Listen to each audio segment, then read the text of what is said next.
Mohamed El-Erian, the president of Queen's College. Last week, he appeared on CNBC where he predicted something shocking, a massive financial crisis for America in 2022. As the president of Queen's College and the former CEO of PIMCO, El-Erian is a respected voice in an otherwise corrupt financial world. In today's video, we break down his bearish prediction and look into the possibility of a recession in 2022. But before we begin talking about Mohamed's latest TV appearance, we first need to break down something incredibly important. The backbone of the economy is this: America's financial future rests mostly on policies pushed out by the Federal Reserve. You see, in the last 15 years, the US has produced the greatest bull run of all time. While some may credit most of that due to innovation and productivity, there is a large asterisk that comes with this record growth. It occurred during a period of time where interest rates were essentially zero and the government was injecting trillions of dollars artificially into the economy to ensure every crash was cured away.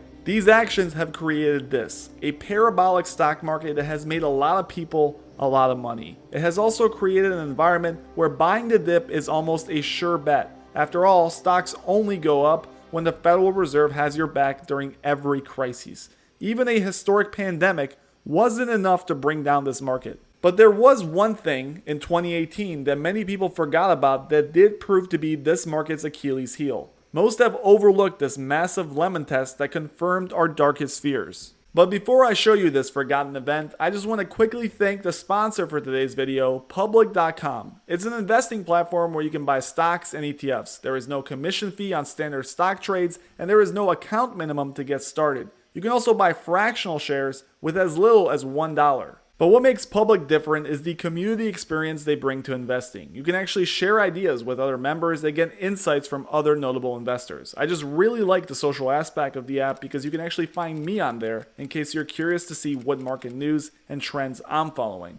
They also have in-app explanations, which mean if you don't know what something means, you can click on the keyboard and it'll show you its definition right there in the app. Very beginner friendly, and you can learn as you invest. But my favorite part about Public is that they put their investors first because they do not accept payment for order flow. Public made the decision not to accept payment for order flow, which means they don't sell your trades to market makers unlike other investing apps. Click the link in the description below or go to public.com/MHFN where you can get a free stock between $3 and $300 when you make an account and deposit some money.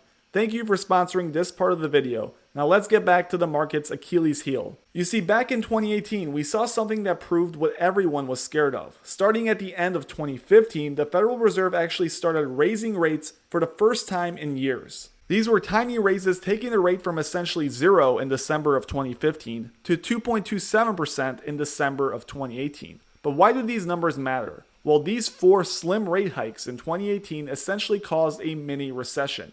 That year, the S&P 500 returned minus 7%, and in December, there was a massive stock market drop-off. This event proved that even a small rate hike was enough to bring down an otherwise healthy market pre-COVID and pre-lockdowns. It was so bad that Powell eventually began pushing the rate back down. And in a weird coincidence, he was helped by a massive health crisis in 2020, which allowed him to rapidly drop the rate back down to zero. This in turn caused the markets to do this. Now this brings us to El-Erian. His latest analysis is extremely bearish. Take a listen to the details. So is this the right reaction, both the fiscal and the monetary reaction, to saying, okay, we're not going to react this time? Obviously, Jay Powell is looking at this differently because he thinks at this point it could really spike inflation if we react the same way we did in the past, that this is more problematic, which means you're not going to get the same playbook. So it's certainly the right monetary policy reaction because we have inflation that's proven to be higher and more persistent than many expected. And it's very difficult for the central banks to remain in uber stimulative mode when inflation is an issue. On the fiscal side, that's a political issue, and you've been talking about it all morning. That's really a political issue. My view, and I know that not everybody agrees with this, is that the soft infrastructure is as important as the hard infrastructure in order to increase labor force participation, in order to increase the supply responsiveness and productivity of the economy. But that's become irrelevant because of the politics.